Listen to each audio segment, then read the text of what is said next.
The short answer to why tech startups are always formed as Delaware C-Corps is that this is what investors want.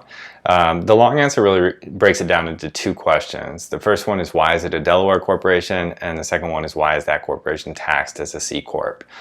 So with regard to it being a Delaware corporation, the reason for this really is historical. So every state writes their own laws regarding corporate law, and Delaware was one of the small states that decided that they wanted to try to boost their economy by inviting corporations to be formed in their state.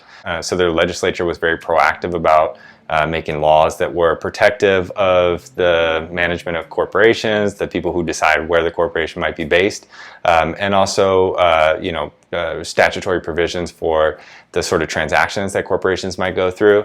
So this resulted in a lot of companies deciding that they wanted to be incorporated in Delaware. The result of that then was that a lot of the sort of disputes that might arise between participants of a corporation, so the management and the stockholders, these things played out in Delaware a lot because a lot of the activity was there. So Delaware even has its own court system, the Court of Chancery, which is for hearing these particular types of disputes. And because there's such a robust canon of law that exists in Delaware, both through the statutes and then also through all the court determinations, there's a lot of predictability on how certain transactions will go and what the responsibilities are of management to make sure that they're insulated from risk to stockholders. And this is the kind of thing that makes investors feel comfortable. Investors are going to be participating in the company on a couple of levels. One is that they'll be a stockholder. They're making an investment to purchase some stock in the company.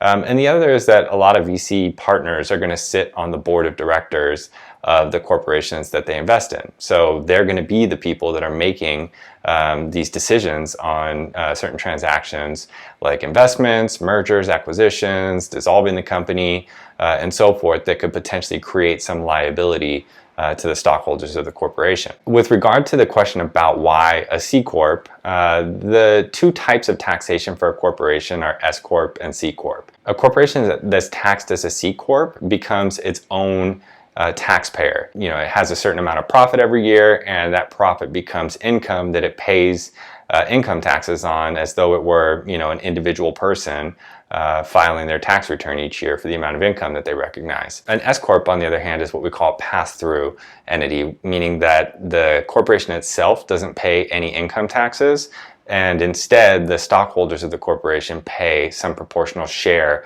of the income, or potentially recognize a proportional share of the losses of the corporation on a year-to-year basis. So the corporation itself doesn't file any annual tax return. The individual stockholders are the ones that recognize the taxation of the company annually. So a venture-backed company is usually not even going to be eligible for S-Corp tax treatment. For one, it requires that there only be a single class of stock, and conventionally venture capital investment deals are done through the sale of preferred stock, which is a new class that gets introduced on top of the common stock that all of the founders and employees have. So that alone would be enough to knock it out of eligibility. In addition to that, an S-Corp is not allowed to have any corporate stockholders.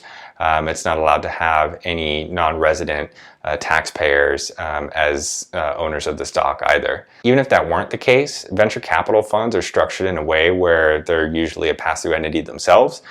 So they're a limited partnership, and if the corporation that they invest in is a pass-through entity and they are a pass-through entity, then the profits and losses would pass through both levels and go to the investors of the venture capital fund.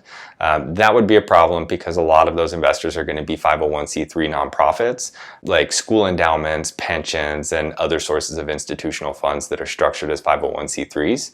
And the problem there is that if that income passes through both of those levels to the 501c3, then the 501c3 needs to pay what we call unrelated business income tax on that income. Nonprofits don't want to do this. They typically just make investments and then reap the benefits of the investment on a tax-free basis.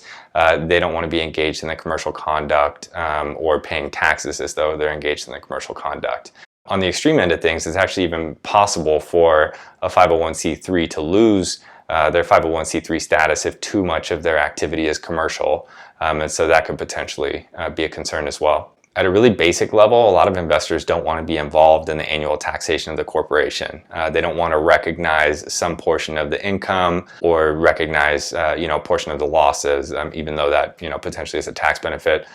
Instead, they just want to buy and sell the stock, buy it, hopefully sell it at an appreciated amount, and then pay capital gains tax once that time comes, but aren't looking to get involved on a more regular basis than that. On top of all of this, there are a few tax benefits that are really beneficial for investors of a C-Corp.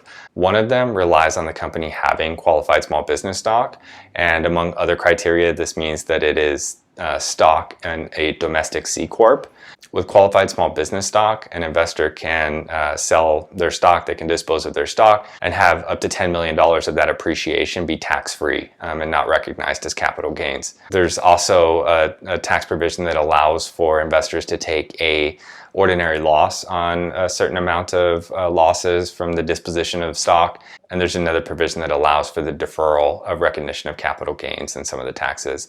So there really are a lot of reasons why these types of investors would prefer to have C-Corp stock rather than S-Corp stock. It's certainly the case in some industries and with some investors that they prefer the opposite. But the convention in this space, the structuring and the tax optimization are all surrounding investments in C-Corp stock.